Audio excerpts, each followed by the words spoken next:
স্বামীর মনে কষ্ট দেয়া কত বড় অপরাধ জানলে জীবনেও কোনো নারী তার স্বামীকে কষ্ট দিত না। কিয়ামতের ময়দানে একজন নারীকে সর্বপ্রথম প্রশ্ন করা হবে নামাজের ব্যাপারে আর তার স্বামীর ব্যাপারে।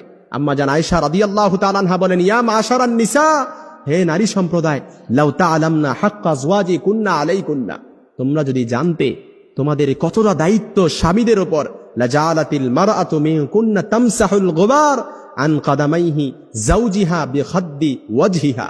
অর্থাৎ স্বামীর উপর যে কতটা দায়িত্ব, তোমরা যদি স্বামীদের গুরুত্ব বুঝতে পারবে তাহলে তোমাদের গাল দিয়ে স্বামীর পায়ের ধুলা মুছে দিতে। সুবহানাল্লাহ বিহামদি। এতটা গুরুত্ব স্বামীদের উপর। এজন্য যে স্ত্রী তার স্বামীকে কষ্ট দেয়, যে নারী তার স্বামীকে কষ্ট দেয়, এটা যে কত বড় অপরাধ, এ ব্যাপারে আল্লাহ রাসূল সাল্লাল্লাহু আলাইহি সাল্লামের আরেকটা হাদিস, দুনিয়ায় যখন কোনো নারী তার স্বামীকে কষ্ট দেয়, জান্নাতে হুরেরা তখন সাথে সাথে বলে, তুমি কেন আমার স্বামীকে কষ্ট দিলা? কেন তুমি আমার স্বামীকে কষ্ট দিলা? কাতালা কিল্লা, আল্লাহ তোরে ধ্বংস করুক, আল্লাহ তোরে ধ্বংস করুক। কেন জান্নাতে হুরেরা এমন বলে? কারণ তারা বলে, এই স্বামী যেমন তোমার, ঠিক তদ্রূপ এই স্বামী আমাদেরও। কারণ সে দুনিয়া থেকে মৃত্যুবরণ করতে দেরি, জান্নাতে আসতে দেরি, তার জন্য আমাদেরকে অবধারিত করতে আল্লাহ তাআলা দেরি করবে না।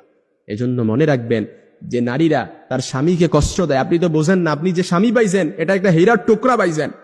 আপনি যে স্বামী পাইছেন এই স্বামীর কদর করতে হবে। আল্লাহ রাসূল বলেন, আল্লাহ ছাড়া কাউকে সিজদা দেওয়ার আদেশ আমি দেই না, তবে আল্লাহ ছাড়া কাউকে সিজদা দেওয়ার আদেশ যদি আমি দিতাম তাহলে প্রত্যেক নারীকে বলতাম স্বামীর পায়ে সিজদায় লুটিয়ে পড়ো।